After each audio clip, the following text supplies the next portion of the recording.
Welcome to the easiest introduction to game development with pygame. If you are new to pygame, you are in the right place to start your journey.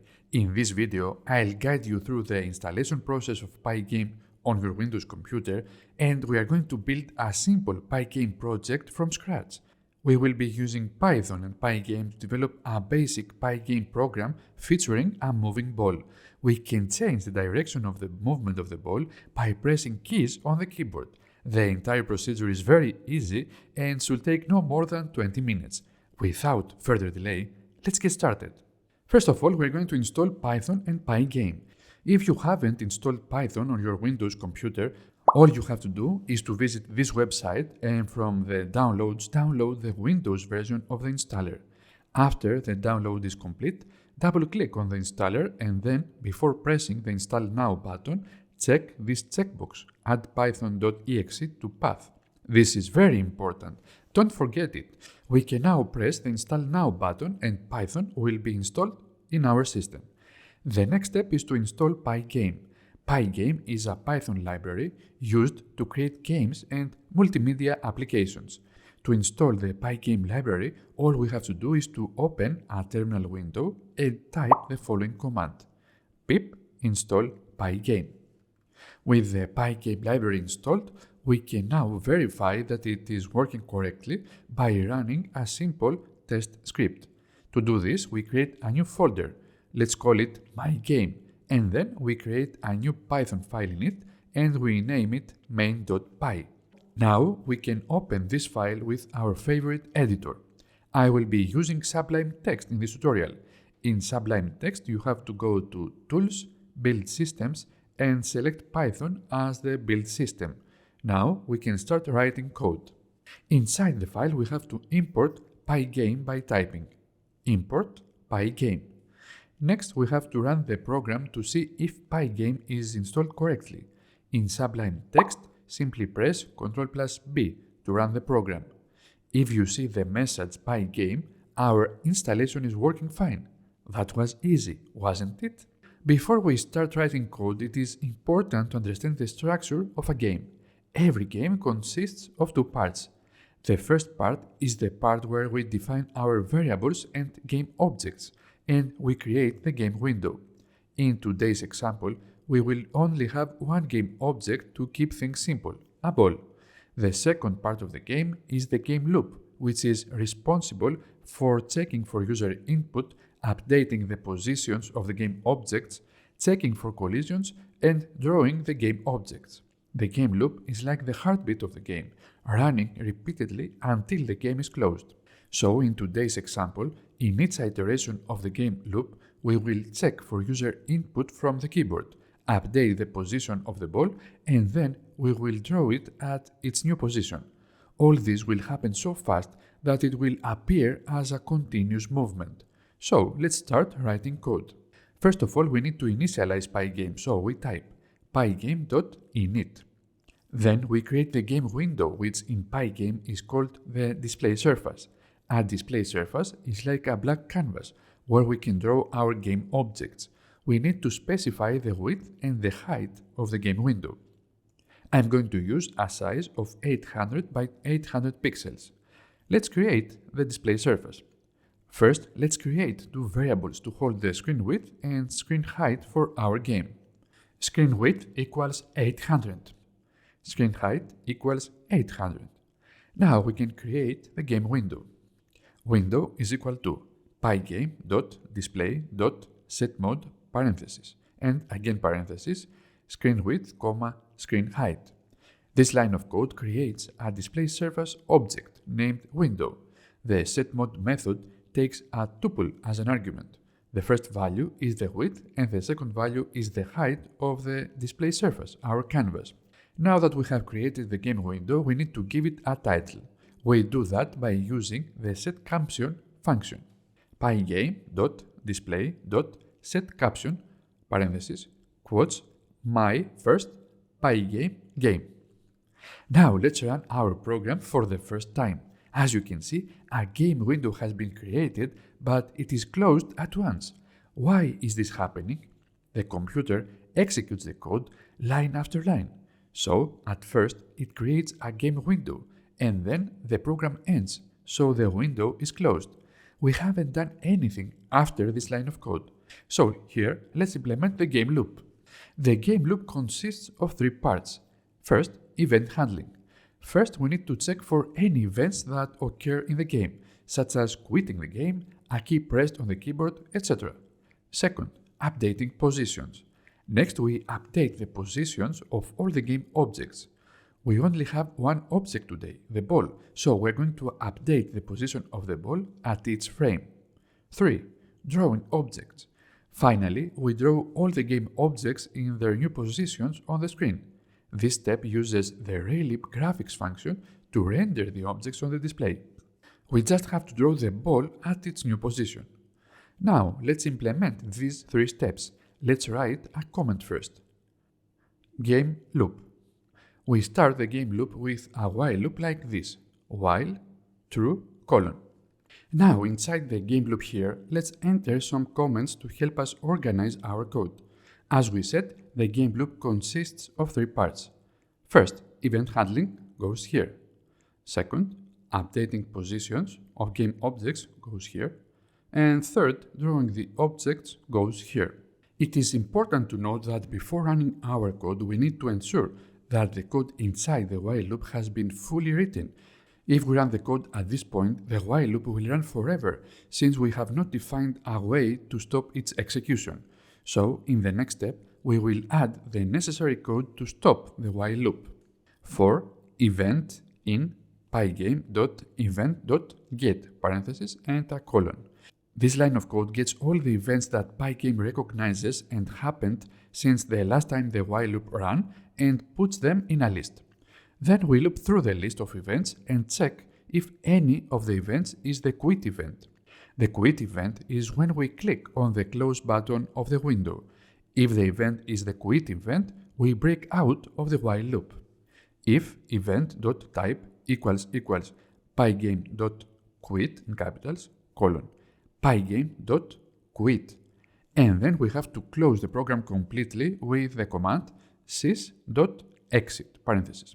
This command is part of the sys module, so we have to import it like this. In the first line of the code, after importing pygame, we type sys. That's it.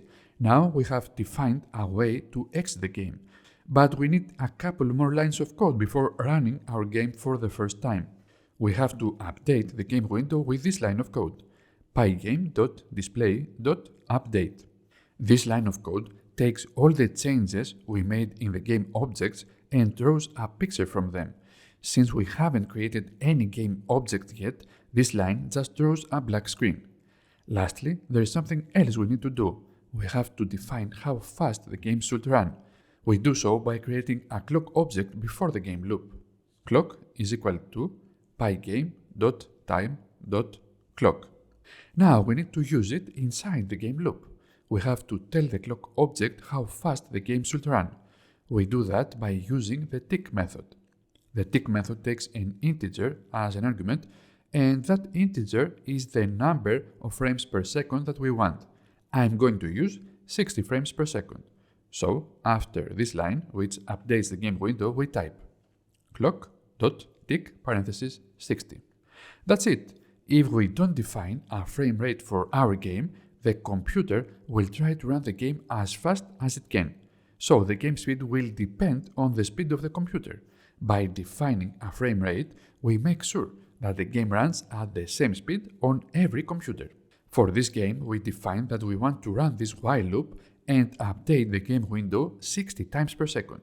Now that a very basic game loop is complete, we can run our program again. As you can see, a new window appears.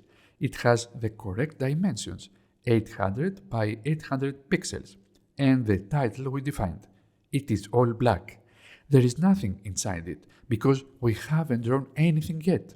The important thing is that we can see the game window with the title and the dimensions we defined, and that we can reliably close the game by clicking this X icon here. Our game loop works. Now let's draw a white circle at the middle of the screen to represent our ball. Before doing that, let's see how computers draw on the screen.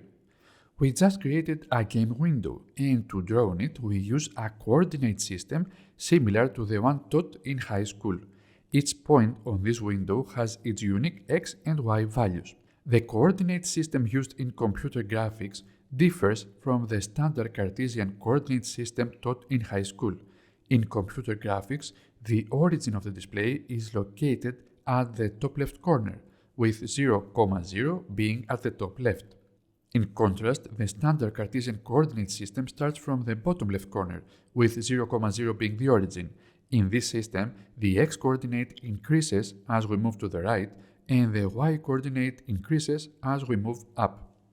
However, in the top left corner coordinate system used in computer graphics, the x-coordinate increases as we move to the right, and the y-coordinate increases as we move down. This means that a point 10, 10 will be located 10 units to the right and 10 units down from the origin. We will be using the top left corner coordinate system in our program today.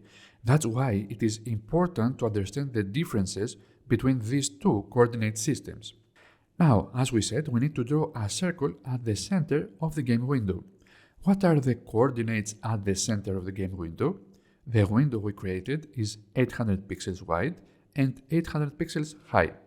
So the center will be at 400, 400 using our top left corner coordinate system. Let's use the draw function of pygame to draw a circle at the center of the game window. We will add this line inside the drawing the objects part of our game loop. pygame.draw.circle parentheses. We need to tell this function 5 things: surface, color, x, y, and radius. The first thing we need to tell the function is the surface we want to draw the circle on. We only have one surface for drawing, our display surface we created named window. Next, we need a color for the circle. Pygame provides several built-in colors we can use at once. White is one of them. We will be defining our own colors later on. So to make the circle white, we type pygame.color parentheses quotes white. Next, we have to enter the x and y coordinates of the center of the circle we want to draw in a tuple. So we enter parentheses 400, 400 as the coordinates of the center of the circle. The last thing we have to enter into this function call is the radius of the circle. Let's enter 20. Our function is ready. Now, if we run the game, we can see our ball is visible at the center of the screen. Cool.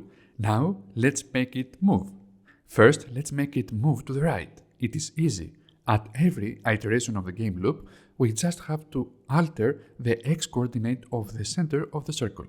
But we have hard-coded the x and y coordinates of the circle and the radius. Let's replace all these hard-coded values with variables. So, outside of the game loop, let's create all the variables we need. First, let's type a comment. Ball parameters. First of all, let's create two variables to hold the x and y position of the center of the ball. Ball x is equal to 400. Ball y is equal to 400. Let's also put the hard-coded value for the radius of the circle in a variable. Ball radius is equal to 20. As we said, we want to make the ball move, so it is going to have a speed. So we need two more variables to hold the speed of the ball in the x and the y axis. Let's create them. Ball speed x equals 3, ball speed y equals 0. We want the ball to move to the right, so the speed in the x-axis is going to be 3 pixels per frame to the right. The ball won't move in the y-axis, since we set its speed in the y-axis to 0. Beautiful. Now, let's replace the hard-coded values in the game loop with these variables. So, in the draw circle function, we enter ball x, ball y here, and ball radius here. Perfect. Now we need to update the position of the ball at every frame. So here, in the part of the game loop where we update the positions of the game objects, we type the following two commands. Ball x plus equals ball speed x and ball y plus equals ball speed y. With this line of code, we increase the x coordinate by 3 pixels at every frame because the ball speed x variable holds the value 3. Let's run the game. As you can see, the ball moves, but it leaves a trace. What is going on? In every iteration of the game loop, our game executes these commands one after another. First, it calculates the position of the ball, and then it draws the ball. It does that 60 times per second. Each time it draws something on the game window, it does not erase what was drawn before. That's why the ball leaves a trace when it moves. So, all we have to do is to clear the game window in every iteration of the game loop before drawing the ball in its new position. So, before drawing the ball, we simply type window.fill parenthesis pygame.color parenthesis black. With this function call, we tell the computer to fill the game window we are drawing on with black color, and this way we are clearing it. As you can see, if we run the game one more time, now the ball does not leave a trace, so the animation works as expected. Beautiful. But I don't like this black background. Let's make the background a more pleasing green color. In Pygame, colors are represented as a tuple of 3 values, each value representing the amount of red, green, and blue in the color. The values for each component range from 0 to 255, where 0 represents the absence of the color and 255 represents the full intensity of the color. For example, to create a red color, we will create a tuple with the following values. Red is equal to, parenthesis, 255, 0, 0. These values represent the red, green, and blue components respectively. So to create a green color, we will create a tuple like this. Green is equal to, parenthesis, 20, 160, 133. Now let's paint the game screen green. Now, inside the game loop, we just have to change the color we clear the game window with at every frame. Window.fill, parenthesis, green. Let's run the game one more time. As you can see, the background is now green and the ball moves as before. Now, let's implement another cool feature. Let's add keyboard control so the player can control the movement of the ball. We want the ball to change its direction if we press the arrow keys on the keyboard. For example, if the ball moves to the right and we press the left arrow key, we want the ball to start moving to the left without changing its Y speed. If the ball moves upwards and we press the down arrow key on the keyboard, the ball will start moving downwards without changing the X speed and so on. It is like a game where we want to keep the ball inside the game window. First of all, let's make the speed of the ball in the x-axis 0. We don't want the ball to move when the game starts, so we change this line like this. Ball speed x equals 0. We want the ball to start moving to the right when the user presses the right arrow key on his keyboard. First of all, we have to know when the player presses a key on his keyboard. So, inside the game loop, where we check for events and process them, we add this line of code. If event.type equals pygame.keyDown, colon. This line of code checks if the event type is equal to the keyDown constant, which means the player has pressed a key. Now we have to know which key the player pressed. We have a constant for each key in the keyboard. To know which key the player pressed, we can use the event.key attribute. The event.key attribute returns a constant representing a key that was pressed. Now we check if the player pressed the right arrow key. We can do that with this if statement. If event.key equals pygame.kWrite, colon. As you can see, we are checking if the event.key constant is equal to the pygame.kWrite constant, which represents the right arrow key. If the player presses the right arrow key, we have to make the speed in the x-axis positive. Ball speed x equals 3. We can do the same thing to move the ball to the left. If event.key equals pygame.kleft, colon. But now the speed of the ball will be negative. Ball speed x equals -3. Let's test the program. Perfect. As you can see, the ball now moves either to the left or to the right, depending on which key we press on the keyboard. Now, let's add movement to the y-axis as well, when the user presses the up or down arrow keys. We add another else if statement. Elif event.key equals pygame.kup colon ball speed y equals -3.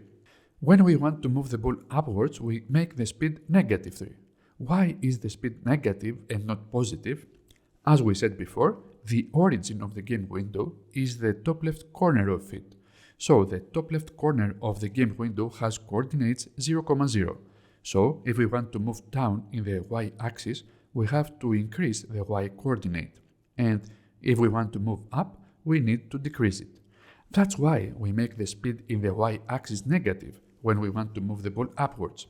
Now, to move the ball downwards, we make the speed in the y-axis positive. Elif event.key equals pygame.kdown colon ball speed y equals 3.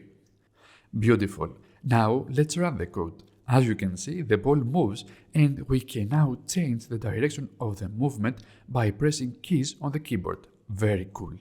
Now you have all the basic knowledge required to build your first game. A classic game like Pong is a great first game to build. Pong involves not only moving a ball, but also handling paddles, collisions, and scoring. If you are eager to dive into this exciting challenge, I have prepared a detailed tutorial that walks you through the process step by step. You can find it here. Also, if you want to be notified when I release new pygame videos, be sure to subscribe in order not to miss them. Thanks for watching this video. I'll see you next time.